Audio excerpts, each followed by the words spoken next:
नियम ये कहता है कि पार्टी विरोधी काम के लिए किसी सदस्य की सदस्यता को खत्म करने के लिए पार्टी अनुशंसा करती है तो वो सदन का जो नेता है उसके हस्ताक्षर से वो जाना चाहिए, प्रमाण के साथ जो है जाना चाहिए। माने हमको वो भाषण याद है और उसके बाद उनकी जो गतिविधि रही, उस गतिविधि की वजह से नीतीश कुमार ने उनकी सदस्यता को पार्टी विरोधी गतिविधि के नाम पर ये कर दिया, क्या कहते हैं, उनकी सदस्यता रद्द करने के लिए ये कर दिया। अब उस समय हम जो है राज्यसभा में जनता दल यूनाइटेड के संसदीय दल के नेता थे। नियम ये कहता है कि पार्टी विरोधी काम के लिए किसी सदस्य की सदस्यता को खत्म करने के लिए पार्टी अनुशंसा करती है तो वो सदन का जो नेता है उसके हस्ताक्षर से वो जाना चाहिए, प्रमाण के साथ जो है जाना चाहिए। अब हमको जानकारी नहीं उस समय नीतीश जी थोड़ा हमसे भी माने नाराज थे, नाराज क्या थे। उसके बाद उन्होंने हमको दोबारा जो है भेजा भी नहीं। खैर जो हो, तो अली अनवर अंसारी मुख्य सचेतक थे, उनके दस्तखत से गया।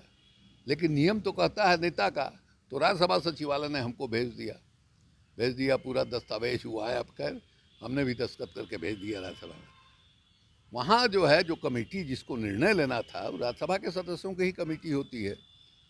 तो मैंने उपेंद्र जी ने उन लोगों से कहा कि भाई हमको हमारी सदस्यता को ख़त्म मत कीजिए, हम जो है इस्तीफा दे देते हैं। उन लोगों ने कहा कि ठीक है इस्तीफा दे दिए, तो इस्तीफा उन्होंने दिया। नहीं तो उनकी सदस्यता भी जा रही थी, जैसे बाकी लोगों की गई, जैसे शरद यादव की गई या और लोगों की गई।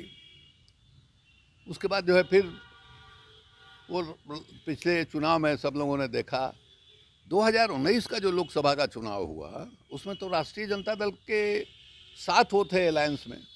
उनको माने लोकसभा का 5 सीट जो है अलायंस में मिला, लालू जी ने उनको दिया। 2 सीट पर खुद लड़े, 3 सीट औरों को दिया, 1 सीट भी वो जीत नहीं पाए।